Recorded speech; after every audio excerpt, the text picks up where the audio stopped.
तो नमस्कार, आज मैं बात करने वाला हूँ फतेह मूवी की पूरी रिव्यू देने वाला हूँ। मूवी कैसी थी, आपको देखनी चाहिए या नहीं चाहिए, मुझे कैसी लगी, पूरा रिव्यू सिर्फ 5 मिनट में। तो देखिए, मूवी का सिंपल पर्पस है साइबर क्राइम के ऊपर सीधा प्रहार करना। साइबर क्राइम किस तरह से एक नॉर्मल इंसान को हरिलियस करते हैं, उसे बर्बाद कर देते हैं, इसके बारे में बताया गया है। और ये दिखाने की कोशिश किया गया है कि थर्ड पार्टी जो ऐप होते हैं, जो हमें ऑनलाइन लोन दिया करते हैं या फिर जो हमें रेफर द्वारा अर्न कराते हैं, ये किसी ना किसी तरह से हमारे डाटा को चोरी करते हैं और उसका उपयोग हमें ही बर्बाद करने में यूज करते हैं। तो बस यही है, ये दिखाने की कोशिश किया गया है।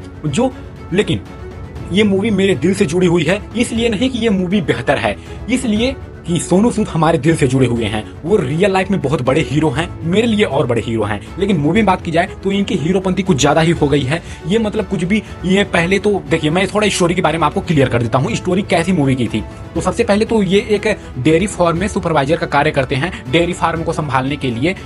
ये अपनी कहानी डेयरी फार्म से पहले की भी थोड़ी बताते हैं कि डेयरी फार्म चलाने से पहले ये इंटरनेशनल किलर थे। इंटरनेशनल इनका बहुत बड़ा माफिया गैंग था, लेकिन ये उसे संन्यास लेकर एक पंजाब के छोटे से गांव में डेयरी फार्म चलाने लगे। वहां पर इनको एक लड़की मिली जिनसे इनका अच्छा खासा फ्रेंडशिप हो गया। वह लड़की का मोबाइल दुकान था और वह लड़की इसी थर्ड पार्टी लोन ऐप से ट्रस्ट कर बैठी थी और लोन गांव के अनेक लोगों को दिलवा चुकी थी इस थर्ड पार्टी ऐप से, जिसे वह उस थर्ड पार्टी ऐप की मैनेजर से इसका बहुत ज्यादा लगाव हो चुका था, उसकी एक मेंबर बन चुकी थी उस गांव की।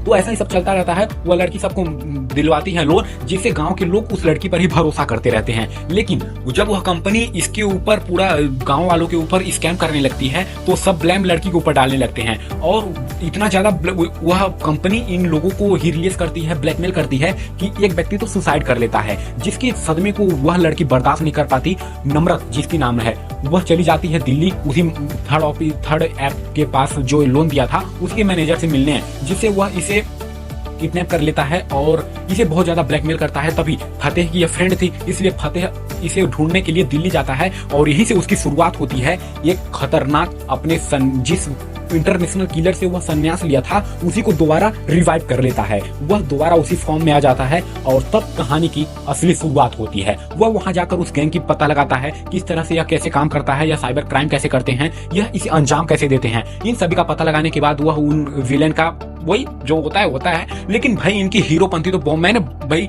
यदि आप एनिमल या मार्को मूवी देखे हैं तो आपको इस मूवी में जरा भी मजा नहीं आएगा। एक्शन तो आप सोचेंगे कितना जल्दी एक्शन भाग जाए, क्योंकि एक्शन में आपको जरा सा भी मजा नहीं आएगा, क्योंकि पूरा कॉपी किया हुआ है ना मार्को और एनिमल से। बस इसीलिए मैं देखता आ रहा हूँ कि सबसे पहले बाहुबली आया था, बाहुबली के बाद एनिमल के बाद मार्को, ये सब ना एक्शन को कॉपी करते जा रहे हैं और एक उसके बाद से जो भी हिट मूवी ऐसी हो रही है वो एक्शन वाली हो रही है। इसी को देखते हुए सोनू सूद ने थोड़ा बना दिया भाई एक्शन वाली की, चलो एक्शन वाली बनाते हैं, हो सकता है शायद एनिमल के जैसे फिर और भी मार्को के जैसे ये भी पॉपुलर हो जाए। तो लेकिन भाई इनकी जज्बे को, इनकी ताकत को मैं मानना पड़ेगा कि भाई ये एक्टिंग, डायरेक्टिंग, प्रोड्यूसिंग हर चीज ये किए हैं, जिसमें भाई मानना पड़ेगा कि हाँ ये बहुत मेहनती और काबिल इंसान है। इसके लिए इनकी हीरोपंती मैं आपको बहुत पहले बताया कि भाई इनको हीरोपंती मुझे पसंद नहीं आई, बिकॉज भाई इनको सोचने का भी समय नहीं है कि यार सामने कौन बंदा है।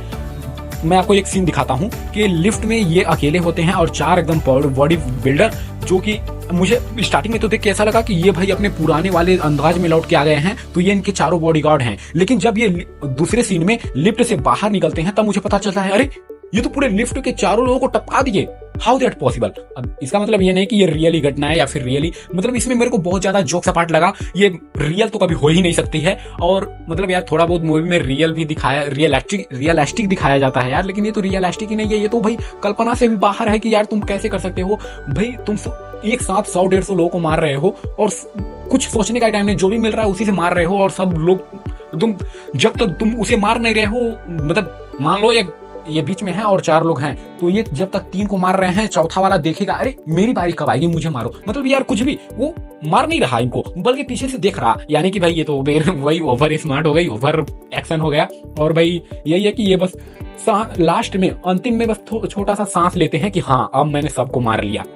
ये सबको मार के जाते हैं, इनको चोट नहीं लगा होता। लेकिन जब ये, अब मैं मूवी के एंड में आ चुका हूँ, मूवी के एंड में जब विलन से इनकी डायरेक्ट आमना सामना हुआ होता है, इसमें मैं एक बात बताना चाहूंगा कि विलन जो एक बुढ़ा गुंडा होता है उसका सीन पूरा एक रूम में ही कवर कर दिया गया है। उस रूम में पूरे टेक्नोलॉजी लगे हुए हैं और उसकी एक बात भी बहुत अच्छी लगती है कि मैंने टेक्नोलॉजी इनको सिखाया है। मतलब उसकी जो बातें होती हैं वो कहता है कि मैंने इन्हीं साधारण लोगों को टेक्नोलॉजी सिखाया है और इसके बदले अगर वो लालच के पीछे भाग रहे हैं तो इसमें मेरी क्या गलती है। फ्रॉड तो होगा ही, वहां अपने पैसे तो खोएंगे ही। ये मुझे थोड़ा अच्छा लगा कि भाई हाँ, लालच बुरी बला होती है, पर किसी का लालच का फायदा उठाना ये भी कितना ही अच्छा होता है। तो बस यही रहा मूवी में। और जब आमने सामने इनकी बातचीत होने लगती है एंड में, तो ऐसा पता चलता है कि ये दोनों पहले एक ही टीम में काम किया करते थे, लेकिन जब दोनों एक संन्यास लिया तो डेयरी फार्म में चला गया और एक संन्यास लेकर उधर से संन्यास लिया तो इधर एक साइबर क्राइमर बन गया। बस यही अंतर रहा और बस इसमें सिखाने का एक कोशिश किया गया है कि एक साइबर क्राइम को कैसे अंजाम दिया जाता है।